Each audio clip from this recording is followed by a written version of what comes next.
जय हिंद। नमस्कार प्रिय विद्यार्थियों, कैसे हो आप सभी। आशा करता हूँ आप सभी स्वस्थ होगे, मस्त होगे और अपनी तैयारी बेहतर ढंग से कर रहे होंगे। तो एक बार फिर से मैं स्वागत करता हूँ आप सभी का एक नई शानदार शानदार क्लास में। तो आज हम लोग पढ़ने वाले हैं, क्या पढ़ने वाले हैं, वायुमंडलीय अपवर्तन के बारे में। ठीक है, जैसा कि मानव नेत्र तथा रंग बिरंगा संसार में मानव नेत्र की संरचना हमने पढ़ा, दोष पढ़ा, कितने दोष होते हैं, कारण और निवारण पढ़ा, और जो कि हमने कल की क्लास में प्रिज्म को पढ़ा था, और आज की क्लास हमारे होने वाली है क्या, वायुमंडलीय अपवर्तन। तो बात आती है कि वायुमंडलीय अपवर्तन होता क्या। तो वायुमंडलीय अपवर्तन वायुमंडल में उपस्थित वायु की भौतिक अवस्था अस्थिर होने के कारण प्रकाश का अपवर्तन वायुमंडलीय अपवर्तन कहलाता है। ठीक है, ये क्या कहलाता है। आज के क्लास में हमारे साथ ही केवल थ्योरी होने वाली है। आज की क्लास थोड़ा थ्योरिटिकल है, मतलब कि केवल इसमें हम पढ़ के जाएंगे। ठीक है, पढ़ते रहेंगे और साथ में समझते रहेंगे। ये बहुत इंपॉर्टेंट टॉपिक है आप सभी के लिए, क्योंकि ये क्वेश्चन कई बार दोहराया जा चुका है, इससे कई बार क्वेश्चन आ चुके हैं। ठीक है, तो वायुमंडलीय अपवर्तन क्या है। वायुमंडल में उपस्थित क्या, वायुमंडल में उपस्थित वायु की भौतिक अवस्था जो होती है वो अस्थिर होती है। ठीक है, उसी के कारण यानी कि जो अस्थिर अवस्था होती है, जिसके कारण प्रकाश का अपवर्तन वायुमंडलीय जो प्रकाश का अपवर्तन होता है वही क्या है, वायुमंडलीय अपवर्तन कहलाता है। अब अगली हेडिंग हमारे पास क्या आती है कि वायुमंडलीय अपवर्तन का प्रभाव, यानी कि वायुमंडलीय अपवर्तन का क्या प्रभाव पड़ता है। तो जैसे कि आप सभी जानते हैं कि तारे, आप सभी को पता है कि तारे टिमटिमाते हैं, लेकिन क्यों टिमटिमाते हैं, इसके बारे में हम जानेंगे। और दूसरा क्या है कि अग्रिम, यानी कि सूर्य अगर 7 बजे उगने वाला है तो 7 बजे से 2 मिनट पहले सूर्य उदय हो गया, और अगर 7 बजे आपके 5 बजे अगर सूर्य को अस्त होना है तो ये आपको 2 मिनट अधिक तक, यानी कि अधिक देर तक दिखाई देता है। अग्रिम का मतलब होगा सूर्य के पहले उगना, और क्या है, विलंबित सूर्यास्त, यानी कि जो देर से सूर्य को अर्थ हो उसे विलंबित सूर्यास्त। ठीक है, अब बात आती है तारों का वास्तविक स्थिति में से कुछ ऊंचाई पर प्रतीत होना। ठीक है, एक एक कॉन्सेप्ट को हम बहुत अच्छे ढंग से और बेहतर ढंग से जानेंगे मेरे साथी। तो बिना देर करते हुए, अभी तक आपने सेशन को लाइक नहीं किया है तो इस सेशन को लाइक कर दीजिएगा, और कमेंट बॉक्स में हमें ये बताइएगा कि क्या आप सभी के पास हमारी आवाज़ अच्छे से पहुंच पा रही है। देखिए, अब बात आती है कि तारे क्यों टिमटिमाते हैं। तारे क्यों टिमटिमाती हैं, तो तारे देखिए, दूर स्थित तारा हमें प्रकाश के बिंदु के समान प्रतीत होता है। जैसा कि आप सभी को पता है, जो हमारे ग्रह हैं वो हमसे ज़्यादा दूरी पे नहीं है, लेकिन जो तारे हैं वो लगभग 1500 करोड़ दूरी पे, यानी पृथ्वी से 1500 लाख करोड़ जितनी भी हो, यानी कि वो बहुत दूर होते हैं, और लगभग में हमारी पृथ्वी से भी बहुत बड़ा तारा होता है, लेकिन हमें छोटा क्यों दिखाई देता है, क्योंकि उसकी दूरी हमसे बहुत दूर है, इसलिए वह हमें छोटा दिखाई देता है। ठीक है, आभासी स्थिति में विचलन होता है। क्या होता है, आभासी स्थिति में इसका विचलन होता है। अब मैं आपको एक बहुत ही शानदार प्रैक्टिकल दिखाने वाला हूँ। क्या है कि मान लीजिए कि हमारा ये पृथ्वी है, क्या है, पृथ्वी है, और इसके चारों ओर जो है वायुमंडल। ठीक है, इसके चारों ओर क्या है, वायुमंडल है। अब मान लीजिए कि हमारा देख रहे हैं कि तारा क्यों टिमटिमा रहा है, तो हम तारा की बात कर ले। मान चलिए हमारी इतनी दूरी पर एक तारा दिखाई देता है। ठीक है, लेकिन एक बात ध्यान रखिएगा, जो हमारा वायुमंडल है इसमें कई प्रकार के आपके परत पाए जाते हैं, जिसकी वजह से जो इसकी प्रकाश आती है वो झुकी हुई आती है। मान चलिए यहाँ पे कोई व्यक्ति खड़ा हुआ है, और यहाँ से जो प्रकाश की किरण, यानी कि तारे की जो किरण आएगी वो आपके समक्ष कुछ इस तरह से आएगी और यहाँ पे झुक जाएगी। लेकिन जब ये झुक जाएगी तो यहाँ से जो व्यक्ति इस प्रकाश के तारे को, यानी कि तारे को जब देखेगा तो इस व्यक्ति को ऐसा प्रतीत होगा कि प्रकाश, यानी कि तारा जो है इस सामने स्थित है। है। लेकिन ये आपका आभासी तारा हो जाएगा और ये आपका वास्तविक तारा हो जाएगा। क्या आप सभी को कॉन्सेप्ट समझ में आ रहा है मेरे साथी? कमेंट बॉक्स में आप सभी जरूर बताइएगा, ठीक है। तो इसी प्रकार आभासी स्थिति में क्या होता है, विचलन होता रहता है तथा आंखों में प्रवेश करने वाले तारों के प्रकार की, जो आंखों में हमारे आंखों में प्रवेश करते हैं उस तारों के प्रकाश की मात्रा क्या होती है, झिलमिलाती है। अब जैसे कि आप देखिए कि वायुमंडल में हमारे कई परतें होती हैं। अब जब कई परतें होंगी तो आपके वायुमंडल में हवा इधर उधर होगी, धूल कण उड़ेंगे, तो आपकी जो तारा होगा वो आपको झिलमिलाता हुआ नजर आएगा, यानी कि तारा हमें टिमटिमाता हुआ नजर आता है। क्या यह बात सही समझ में आया मेरे साथी? एक बार फिर से हम रिपीट कर देते हैं कि तारा क्यों टिमटिमाता है। तो दूर स्थित तारा हमें प्रकाश के बिंदु के समान प्रतीत होता है, क्योंकि तारों से आने वाली प्रकाश की किरण पथ थोड़ा विचलित हो जाता है, ठीक है। शायद इस चीज को हमने नहीं बताया, ठीक है। क्या होती है, थोड़ा विचलित होती है और परिवर्तित होता रहता है। थोड़ा विचलित होगा, उसके बाद क्या होगा, मतलब जब विचलित होगा तो वो परिवर्तित होता रहेगा। अतः तारों की आभासी स्थिति, जैसे कि हमने बताया वास्तविक तारा कहीं और रहेगा, ठीक है। और अगर वास्तविक तारा वायुमंडल में हमें दिखना है तो वो हमें कहीं और दिखाई देगा, ठीक है। तो ये आपकी आभासी स्थिति हो जाएगी तथा आंखों में प्रकाश करने वाले तारों के प्रकाश की मात्रा झिलमिलाती रहती है, जिसके कारण कोई भी तारा चमकीला प्रतीत होता है। तो चमकीला प्रतीत होता है तो कभी धुंधला अर्थात तारे टिमटिमाते हुए दिखाई देते हैं। तो क्या होता है, तारे हमें धुंधले दिखाई देते हैं और नजर आता है कि तारा यहाँ था, यहाँ पे चला गया, ठीक है। क्या तारे क्यों टिमटिमाते हैं, ये हमारे सभी साथियों को समझ में आया।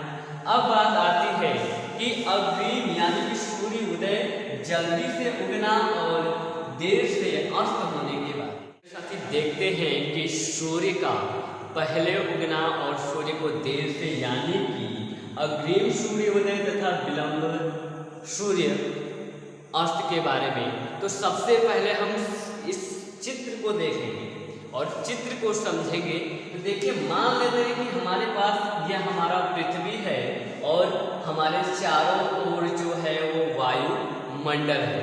अब सूर्य उदित होने से पहले कुछ प्रभाव पड़ती हैं, उसके बारे में हम जान लेते हैं।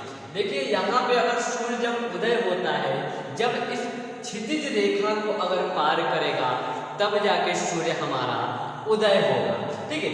लेकिन जब यहाँ क्षितिज रेखा से 2 मिनट पहले, यानी कि 2 मिनट पहले हमें यहाँ सूर्य दिखाई देने लगता है, जो कि क्षितिज को ये पार नहीं किया होता है। अगर ये सूर्य क्षितिज को पार कर लेता है तो हमारा वास्तविक सूर्य कहलाएगा, ठीक है। तो यहाँ पे जो सूर्य आप देख रहे हैं, और ये सूर्य जब आपसे यहाँ से प्रकाश की किरण सूर्य की जाएगी, तो यहाँ पे अगर कोई व्यक्ति है, ठीक है, तो यहाँ पे जो वायुमंडल है, तो वायुमंडल के परतों से टकराती हुई जाएंगी, तो ये थोड़ा सा प्रकाश की किरणें झुक जाएंगी, जिससे ये हमें नजर आएंगी।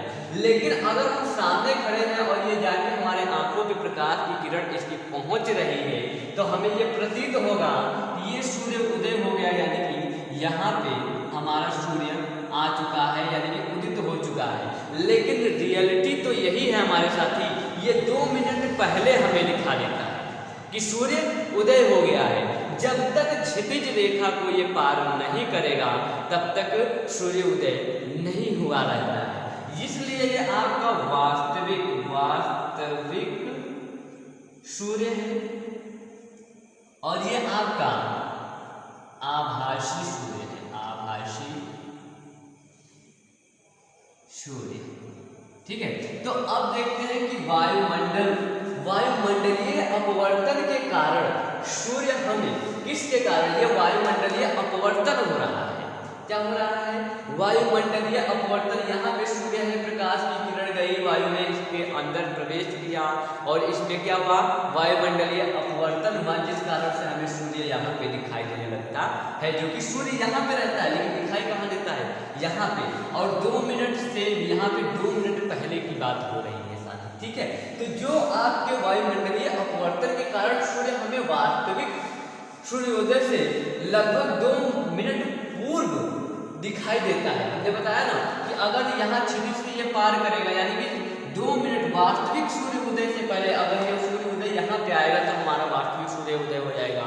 लेकिन 2 मिनट पहले, यानी कि वास्तविक सूर्योदय होने से 2 मिनट पहले हमें सूर्य यहाँ पे उदित हुई दिखाई देने लगता है, तथा वास्तविक सूर्यास्त से लगभग 2 मिनट पश्चात, यानी कि 2 मिनट पश्चात तक की सूर्योदय हमें क्या करती है, दिखाई देती है। यानी कि जो हमारा मान चलिए 5 बजे सूर्य अस्त होने वाला है, लेकिन 5:02 तक हमें सूर्य दिखाई देने लगता है, ठीक है। तो वो क्या है, हमारे पास जो बाद में दिखाई देने लगता है, ठीक है। अर्थात वास्तविक सूर्योदय से हमारा अर्थ है, क्या अर्थ है, कि सूर्य द्वारा वास्तव में क्षितिज को पार करना, यानी कि जब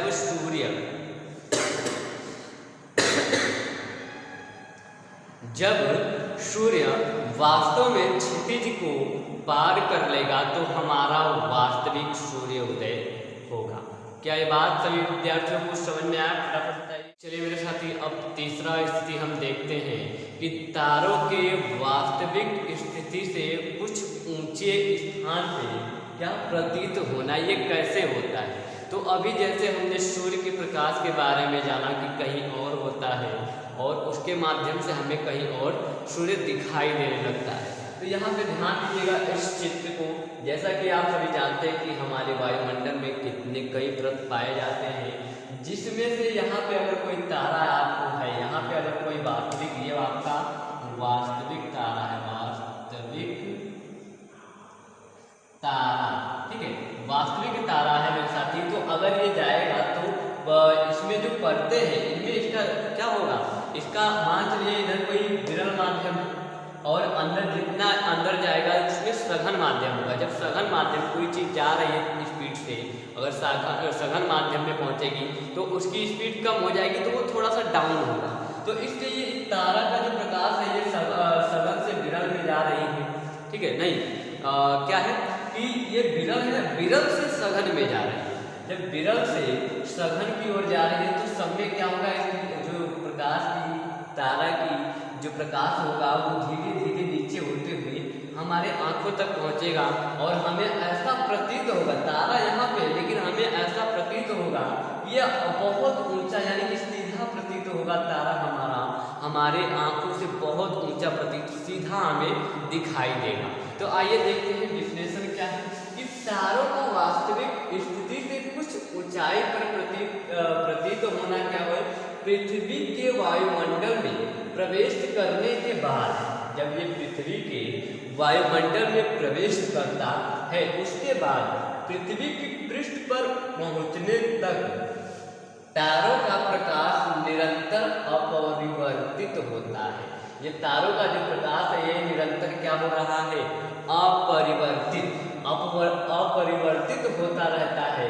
वायुमंडलीय अपवर्तन उसी माध्यम में होता है। क्या होता है, वायुमंडलीय अपवर्तन, जिसका क्रमिक परिवर्ती अपवर्तनांक हो, क्योंकि वायुमंडल तारों के प्रकाश की ओर अभिलंब की ओर झुकता यानी झुका देता है। जैसा कि आप यहाँ पे जब परिवर्तित हो रहा है तो आप देख रहे हैं ये झुकता चला जा रहा है प्रकाश। अतः कोई तारा अपनी वास्तविक स्थिति से कुछ ऊंचाई पर दिखाई देता है। क्या यह बात समझ में आई? चलिए अगली टॉपिक हम देखते हैं। चलिए मेरे साथी, अगला हमारा टॉपिक है प्रकाश का परिकिरण। तो प्रकाश का परिकिरण कैसे होता है, क्या होता है? तो सबसे पहले आप एक चीज ध्यान से सुनिएगा कि जब आप सुबह के टाइम में सूर्य उदय हो जाता है, वास्तविक सूर्योदय हो जाता है।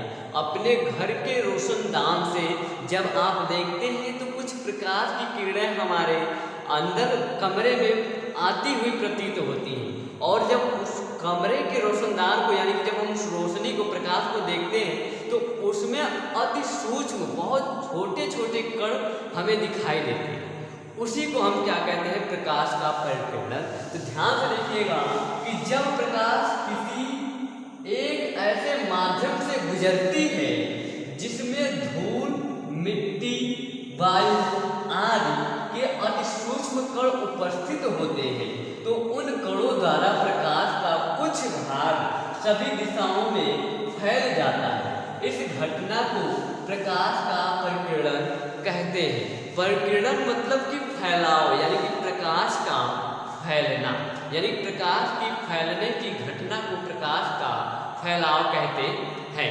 जैसे कि आप किसी भी चीज़, यहाँ की रोशनदान देख लीजिए, खिड़की से देख लीजिए, या फिर जंगलों में आप वृक्ष के पीछे से आती हुई प्रकाश देखेंगे तो आपको छोटे छोटे अति सूक्ष्म कण दिखाई देंगे।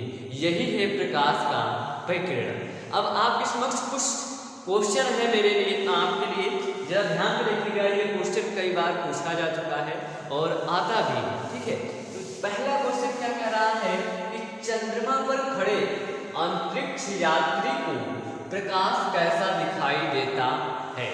तो अगर बात की जाए अंतरिक्ष से मेरे साथी, तो जो व्यक्ति अंतरिक्ष में खड़ा होगा उसको क्या आकाश कैसा दिखाई देगा।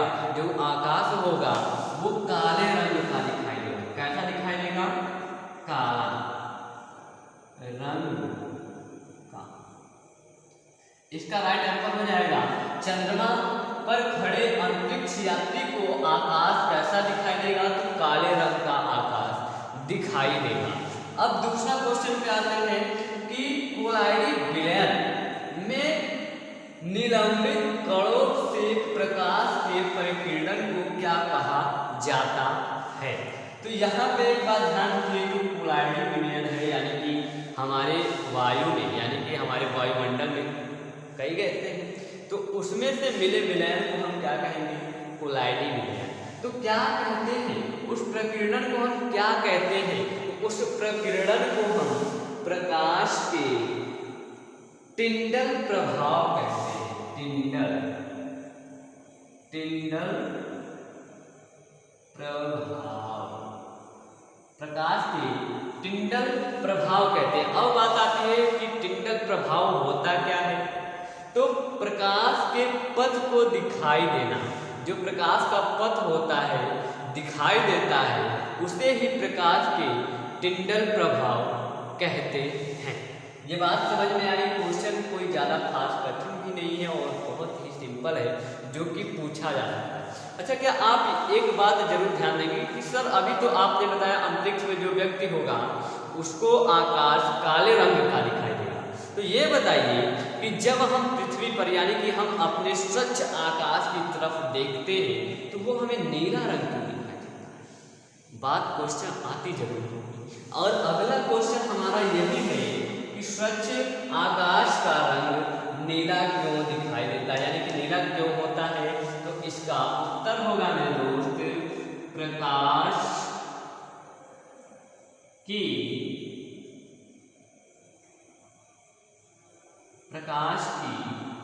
परिकिरण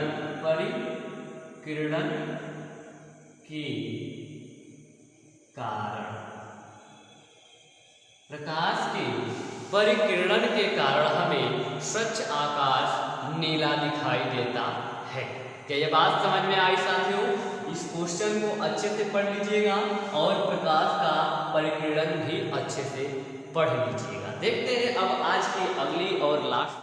अब आपने देखा होगा मेरे साथी कि सूर्य उदय हो या फिर सूर्य अस्त हो, हमें लाल यानी कि लाल रंग का अक्सर दिखाई देता है। जब सूर्य अस्त होता है तो हमें लाल रंग किस कारण दिखाई देता है, और जब सूर्य उदय होता है तो लाल रंग किस कारण होता है, या फिर जब अधिक बारिश हो जाती है तो हमें आकाश जो है नीले और लाल रंग का दिखाई देता है। तो वो सब किस कारण से होता है। तो वो सभी प्रकाश के परिकिरण के कारण होता है। और देखिए यहाँ पे कि सूर्योदय तथा सूर्यास्त के समय आकाश का रंग लाल दिखाई देता है, जिसके कारण भी प्रकाश का परिकिरण है। अब एक बात और ध्यान रखिएगा कि जो लाल रंग होता है यानी कि खतरे के निशान, जो आप देखते हैं कहीं स्टॉप लिखा होगा या फिर खतरे का निशान है, वो लाल रंग का ही क्यों होता है? तो लाल रंग का इसलिए होता है मेरे साथी, क्वेश्चन दिमाग में जरूर आता होगा, अगर सुने होंगे अच्छे से जानोगे तभी पता चलेगा कि आखिर लाल रंग होता क्यों है। तो जो लाल रंग का प्रकाश का परिकिरण होता है वो सबसे कम होता है, जिस कारण वो प्रकाश की किरण हमारे आंखों पे डायरेक्ट सीधा पड़ता है और इसीलिए वो प्रकाश की किरण या फिर वो लाल वस्तु हमें अच्छे से तुरंत दिखाई देता है। अब एक बात और मजेदार की कहानी और सुन लीजिए, लास्ट तक जाते जाते इसी से प्रकाश के परिकिरण से संबंधित। अधिकतर आपने स्टेज पे दुल्हन को लाल कपड़े में ही देखा होगा, क्यों? कभी ध्यान दिया? इसलिए लाल कपड़े पहनते हैं कि जो अट्रैक्शन यानी कि जो सबसे ज़्यादा दिखाई दे, जो लाल रंग का प्रकाश के प्रकिरण कम होता है, कम होने के कारण वो हमारे आंखों पे सीधा आता है, तो इसलिए हमें वो सामने अधिक दिखाई देता है। अधिक रंग में उसको लाल, चाहे जो भी किसी भी कलर का इंसान कपड़ा पहना हो, अगर लाल कपड़ा पहना हो तो आपकी नज़र उस पर तुरंत पहुँच जाएगी। इसलिए सभी लोग दुल्हन को देखें, इसलिए लाल रंग से उसके शादी विवाह में लाल रंग अधिकतर लोग पहनते हैं ताकि उनका लोगों का आकर्षण उन्हीं पे रहे। क्या ये बात समझ में आई? ये है प्रकाश की परिकिरण का कमाल मेरे साथी। आज हमने इसी के साथ चैप्टर को समाप्त किया। लगभग में आपके मानव नेत्र तथा रंग बिरंगा संसार समाप्त होता है और फिर हम मिलते हैं कल एक नई शानदार क्लास में, जिसमें हम अगला अध्याय शुरू करेंगे। तो बिना देर करते हुए, अभी तक सेशन को लाइक नहीं किया है तो तुरंत लाइक कीजिए और चैनल पे नए हो तो सब्सक्राइब करना ना भूलिएगा और कमेंट बॉक्स में ये बताइएगा कि आज की क्लास कैसी रही। तब तक मिलते हैं फिर एक नई क्लास में।